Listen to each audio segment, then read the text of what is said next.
على محبة الحسن والحسين الثانية.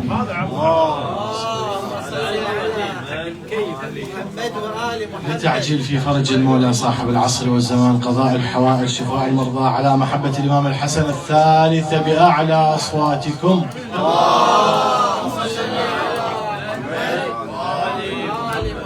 أعوذ بالله السميع العليم من الشيطان اللعين الرجيم. بسم الله الرحمن الرحيم، وصلى الله على محمد وأهل بيته الطيبين الطاهرين، واللعنة الدائمة على أعدائهم أجمعين إلى قيام يوم الدين.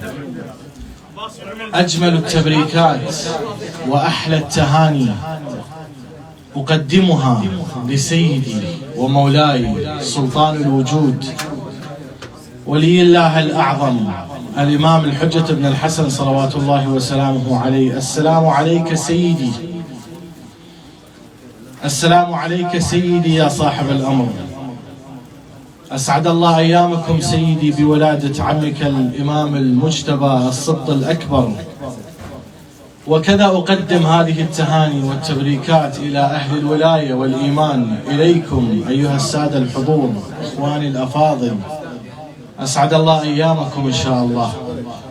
أسأل من الله تبارك وتعالى أن لا يفرق بيننا وبين منهج الحسن عليه السلام والإمام الحسن وسيرة الحسن ومعرفة الإمام الحسن عليه السلام، ولا يفرق بيننا وبينه طرفة عين أبدا، بحرمة الصلاة على محمد وآل محمد.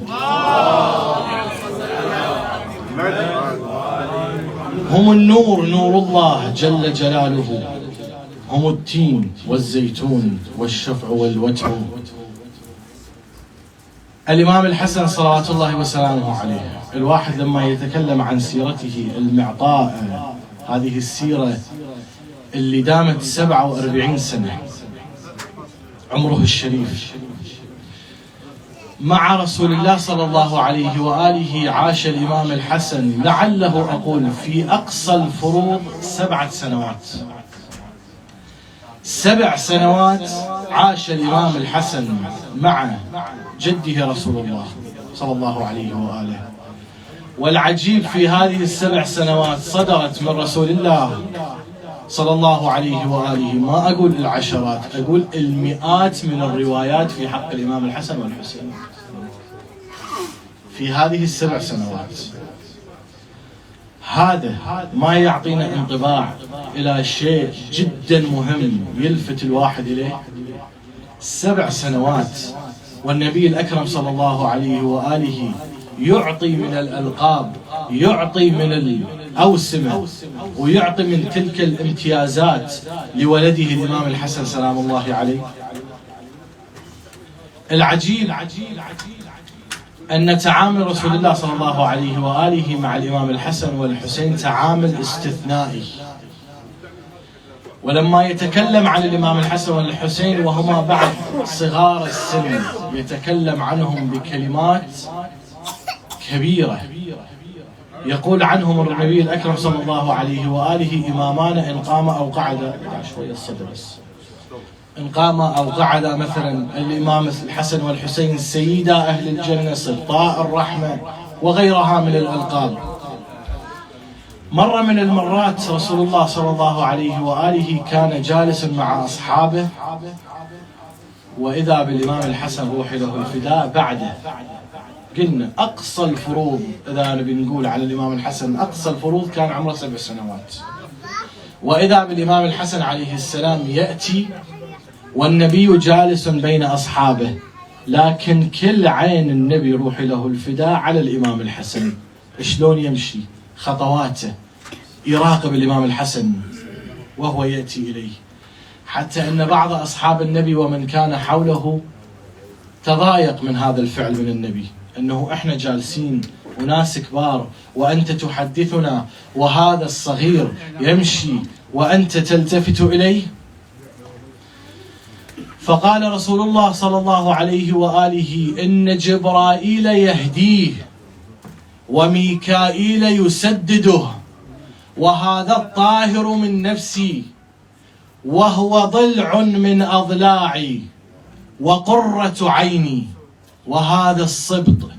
ثم قام رسول الله صلى الله عليه وآله ضم الحسن وأجلسه في حجره، ثم قال عنه تلك الكلمة العجيبة الغريبة التي تصدر من رسول الله صلى الله عليه وآله، فقال: هو قرة عيني بأبي هو. كلمة من رسول الله صلى الله عليه وآله في حق الإمام الحسن وهو يقول بأبي هو، يعني رسول الله صلى الله عليه وآله يقول عن الحسن: والدي يروح لك فدوة يا أبا محمد.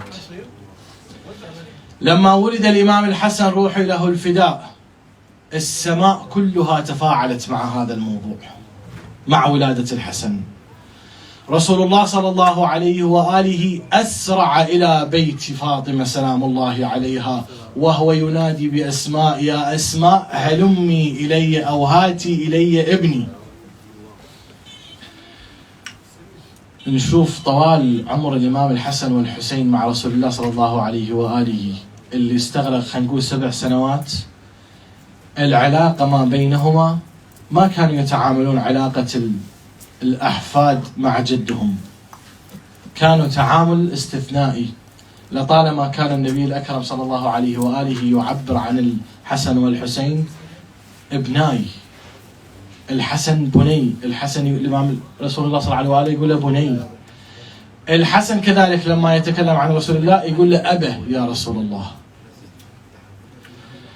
قلنا السماء تفاعلت مع هذا الموضوع. لما ولد الإمام الحسن روحي له الفداء، رسول الله صلى الله عليه وآله سأل أمير المؤمنين: سميت؟ قال: لم أسميه، لم أسبقك يا رسول الله. أتى رسول الله صلى الله عليه وآله، أتى جبرائيل ونزل على النبي الأكرم وقال: سمه شبر على أولاد هارون، لتلك المشابهة بين علي ورسول الله صلى الله عليه وآله. علي مني بمنزلة هارون من موسى، فإذا أولاد هارون أولاد الأمير المؤمنين عليه السلام كأولاد هارون، فسمه شبر. قال: لساني عربيا، فسماه الحسن صلوات الله عليه. نرى أن رسول الله أيضا كناه، مو بس سماه، كناه بأبي محمد صلى الله على محمد وآل محمد، كناه بأبي محمد. ونشوف أنه شوفوا هذا الاستحباب من أهل البيت عليهم السلام، أكو استحباب على التكنية، أنه واحد يكني أولاده حتى وهم صغار. يعني هذا بعده طفل صغير الإمام الحسن عليه السلام، والنبي الأكرم كان قد كناه. وأكو استحباب أن يكنى، يعني كل اسم يكنى بهذه الأسماء الطاهرة. عندنا الأسماء أهل البيت عليهم السلام صلوات الله وسلامه عليهم الحمد لله كنز من الأسماء الطاهرة. طبعا ولا يكنى محمد بأبي القاسم، لأنه هذا استثناء إلا لرسول الله صلى الله عليه وآله. حلق شعره رسول الله صلى الله عليه وآله، وترى هذه من المستحبات اللي يسويها الوالد لولده. النبي الأكرم بنفسه الشريفة حلق الإمام الحسن سلام الله عليه شعر الإمام الحسن في اليوم السابع، وتصدق بوزن شعره ذهبا أو فضة، وعق عنه عقيقة، وكذلك الزهراء عقت عنه عقيقة، ولربما حتى أمير المؤمنين وغيرهم من الطاهرين عليهم السلام. وهذه من الاستثناءات اللي رسول الله صلى الله عليه وآله يفعلها مع أحبابه، مع أولاده، مع أبنائه، ما أبي أقول أصباطه أصلا، مع أولاده. وكان يأتي رسول الله صلى الله عليه وآله إلى الإمام الحسن عليه السلام يقبله ويقبل جسمه الشريف، ويضع لسانه في فم الإمام الحسن عليه السلام، والإمام الحسن يرتشف من تلك العلوم من الإمام من النبي الأكرم صلى الله عليه وآله، ويأخذ من سيرته، فيمتزج بدن الإمام الحسن عليه السلام من ريق رسول الله صلى الله عليه وآله. رواية تقول أيضا حنكه بريقه الشريفة. وكذلك من المستحبات التي تفعل للمولود الجديد، رسول الله صلى الله عليه وآله حنك الإمام الحسن بماء الفرات لما له من تلك الفضيلة والمقام والاستحباب.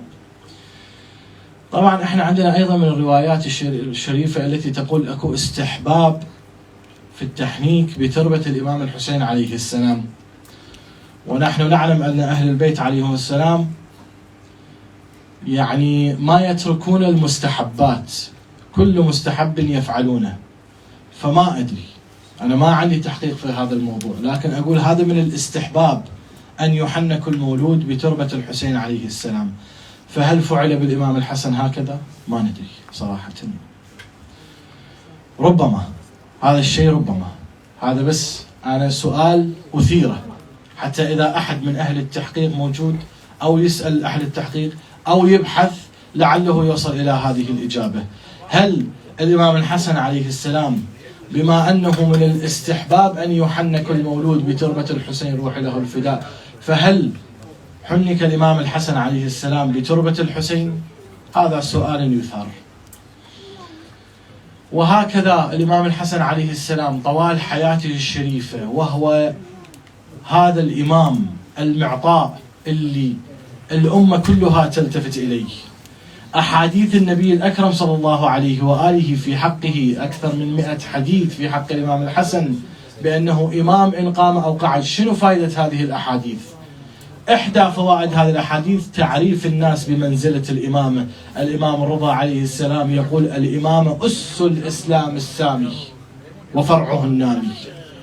أس الإسلام كله هي الإمامة. الله عز وجل عندما يريد أن يعلي أنبياءه، الأنبياء وهم الأعلى في الخلق يجعلهم رسل، وقليل من وصل من الرسل إلى مرتبة من مراتب الإمامة، مثل إبراهيم عليه السلام. وإذ ابتلى إبراهيم ربه بكلمات فأتمهن فقال إني جاعلك للناس إماما.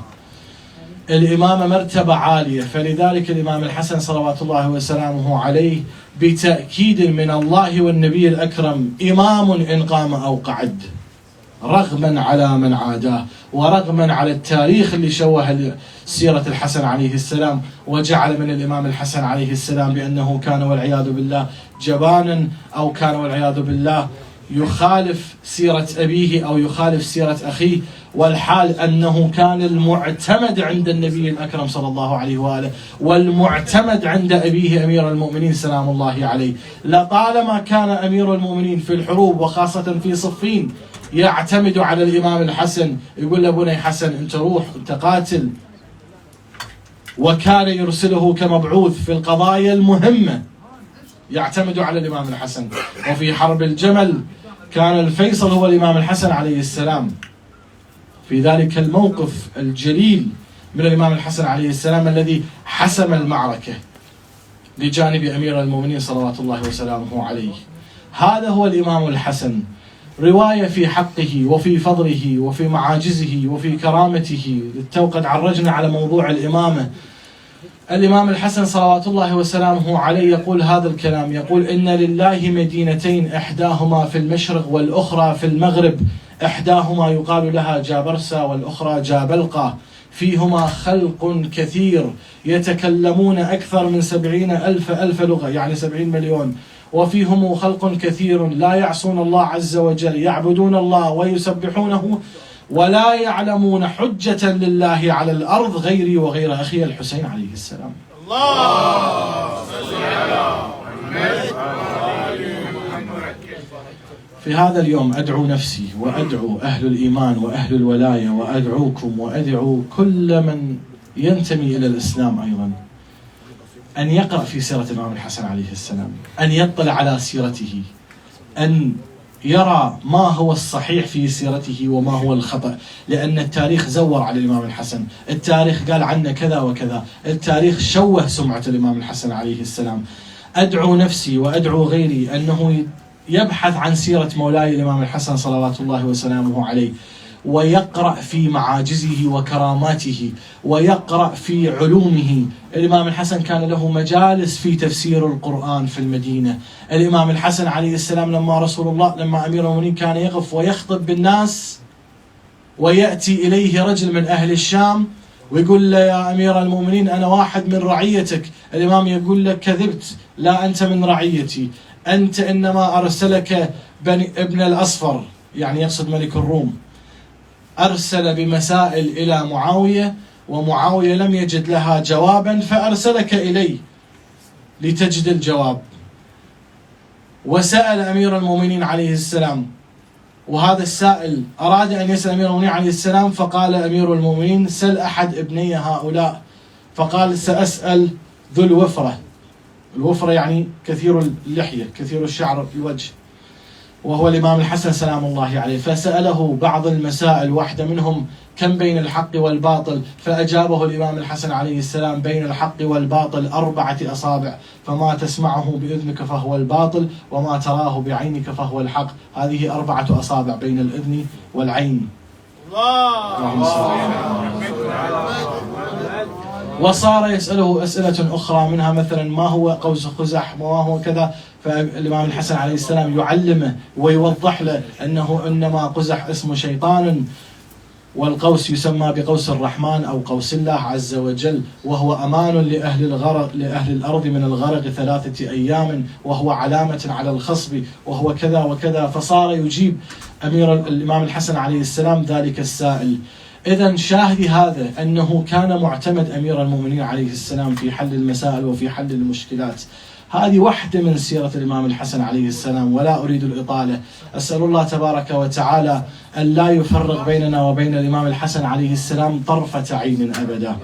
أسأل الله تبارك وتعالى أن يرينا ذلك اليوم وفي زمن ظهور صاحب الأمر عجل الله فرجه الشريف، أن نرى تلك القباب الشامخات والمنارات العاليات على قبر الحسن روحي له الفداء.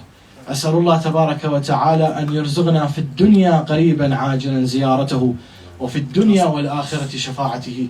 وأستغفر الله لي ولكم، وأسعد الله أيامكم إن شاء الله، ومتباركين إن شاء الله بمولد الإمام الحسن عليه السلام. هذا وأسألكم الدعاء، وأستغفر الله لي ولكم، والسلام عليكم ورحمة الله وبركاته.